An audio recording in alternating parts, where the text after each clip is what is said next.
Hello, my name is Chrissy Miga, and I'm the K-6 Director of Instruction in West Irondequoit.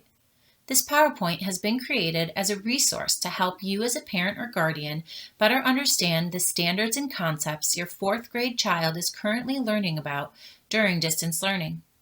This is only to help clarify concepts for you and not meant as a replacement for any of the work your child's teacher is providing. This PowerPoint, created by our K-12 core curriculum supervisors, will review the essential standard focus for April and explain the standard focus for May.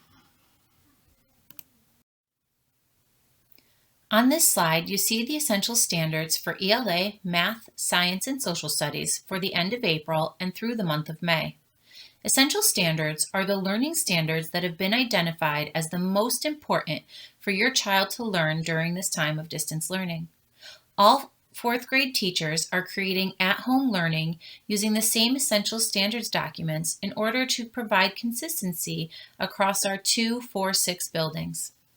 Each question you see represents a standard your child is working on during distance learning.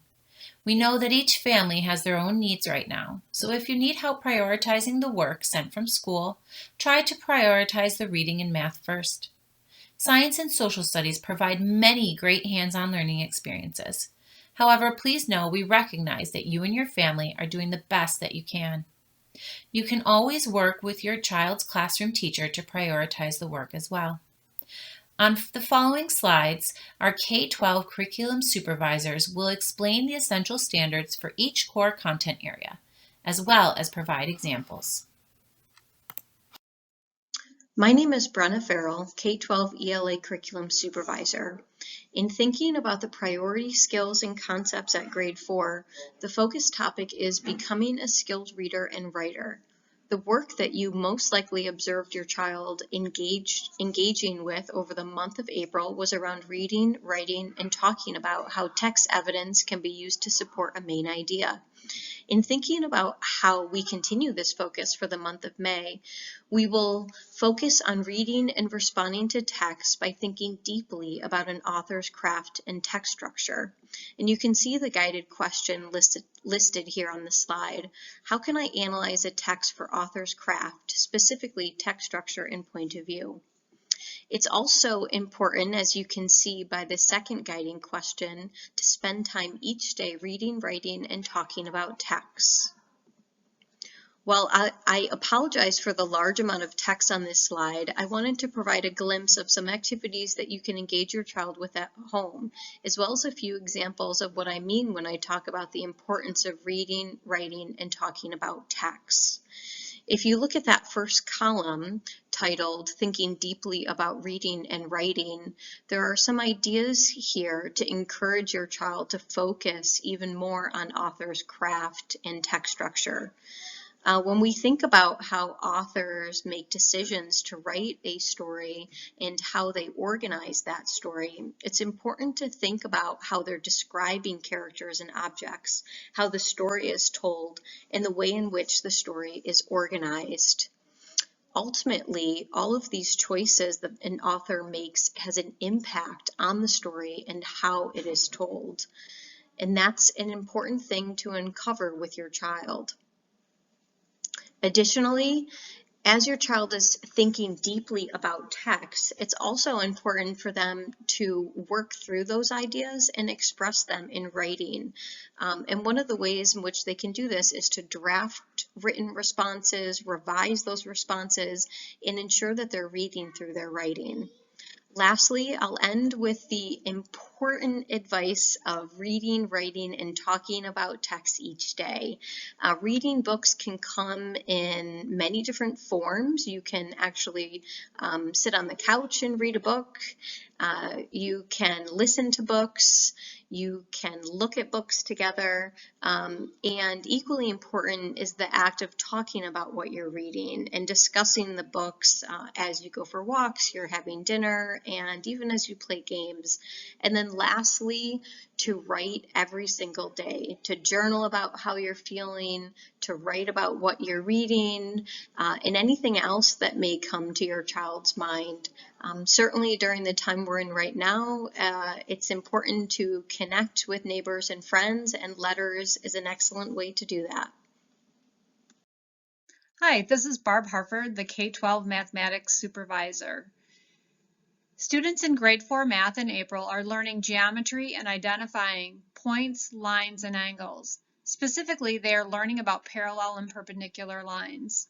They then use this knowledge to compare shapes using their attributes. For example, the comparison of squares and rectangles.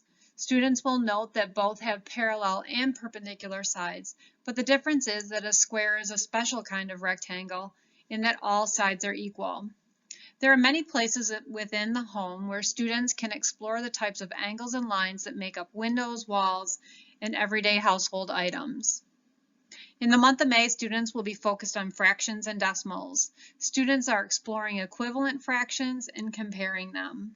They are also converting fractions to decimal, but only using base 10 and 100.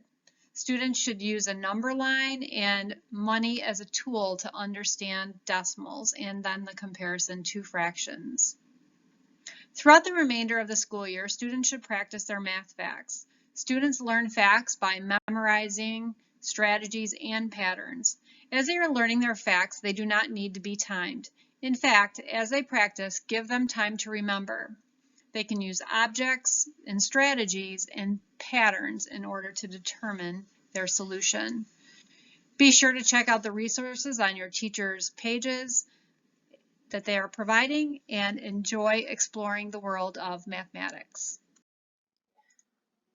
Hello, my name is Kim Crystal and I am the K-12 Social Studies Curriculum Supervisor. I'm here to review what 4th graders will be learning in social studies. The essential learning for 4th graders in social studies as they prepare to enter 5th grade is that they understand the basic concepts behind local, state, and national government, specifically how government power is limited by the people. While teachers have and will continue to provide learning materials to support students' conceptual understanding and content learning, you can support students' learning by asking students informal discussion-style questions. In April, consider questions like, what are some things our government can and cannot do? Who is in charge of our national, state, and local governments? And what are some ways these governments work together?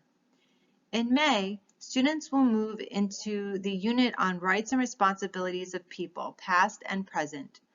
The key idea here is that students begin to understand how to exercise their rights and responsibilities as community members and how they can learn from those who came before. To support these concepts, you may consider using questions like, what have people done in the past to make a change in society? What can I do to make a change? What are some things I'd wish would change in our society? If you are looking to prioritize ELA and math with your student, feel free to focus your social studies learning around informal discussion questions like these. Hi everyone, my name is Jennifer Brooker and I'm the K-12 Science Curriculum Supervisor. I'm pleased to share with you the work that our grade 4 scientists will be engaging with this spring. Our focus will be on the ideas of waves, energy, and information. In particular, students will be discussing what a wave is and how we can describe what a wave looks like by using its amplitude and its wavelength. Students will then learn how sound travels as a wave and investigate how changing the amplitude and wavelength of a wave can impact the sound we hear. Contrary to light waves, sound waves need a medium or matter to travel, so students will begin to visualize what particles of matter look like when energy travels through them as a wave.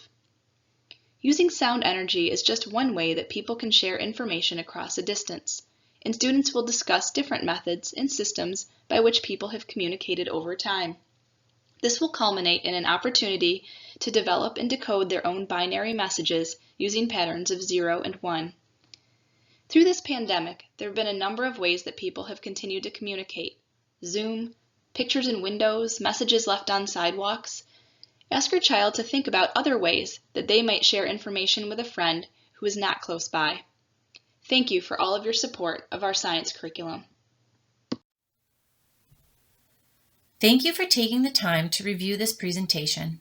If you have any follow-up questions, please don't hesitate to reach out to any one of us via the emails listed on this slide. We hope that you and your family are staying healthy and well. As K-6 Director of Instruction, I'd like to thank our curriculum supervisors, principals, and especially our teachers in helping to make these standards come to life for our students. Take care.